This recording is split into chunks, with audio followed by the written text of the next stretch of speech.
As a science student मी विचार करते की सायन्स हा एक असा सब्जेक्ट आहे जो मॅटर आणि एनर्जीशी डील करतोय. आपलं विचार करणं हे सुद्धा एक एनर्जीची प्रोसेस आहे. मग त्याचा आपल्या वातावरणावर किंवा स्वतःवर काय इफेक्ट असतो? नक्कीच आपल्या विचारांचा आपल्या स्वतःवरती व वातावरणावरती परिणाम होत असतो. ह्याचं एक रिअल एक्झाम्पल आहे. 1993 साली न्यूयॉर्क सिटीमध्ये घडलं होतं अमेरिकेत. न्यूयॉर्क सिटीमध्ये काही प्रभावी ध्यान करणारी लोक एकत्र आली होती आणि त्यांनी काही दिवसांसाठी सलग ध्यान केलं. काही दिवसानंतर त्या एरियाचा म्हणजे त्या न्यूयॉर्क सिटीचा सर्वे करण्यात आला आणि त्यांना असं दिसून आलं की त्या न्यूयॉर्क सिटीचा क्राईम रेट कमी झालेला आहे. तर सायन्स याच्या पाठीमागचा असा आहे की आपण करणारा प्रत्येक विचार आपल्या वातावरणावरती प्रभाव टाकत असतो. म्हणजे आपण आपल्या हृदयामध्ये जर प्रेम असेल, करुणा असेल, शांती असेल तर तशीच व्हायब्रेशन ह्या वातावरणावरती पसरत असतात. जसे आहोत तसं आपलं आजूबाजूचं वातावरण प्रभावित होऊ शकते.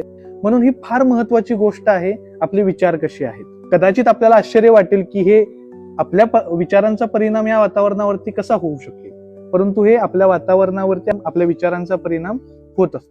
म्हणजे न्यूयॉर्क सारख्या ठिकाणी जर ध्यान केल्यावर एवढा मोठा परिणाम होऊ शकतो, तर जगभरातील सर्वांनी जर एका वेळी ध्यान केलं, जगावर त्याचा किती चांगला परिणाम होईल.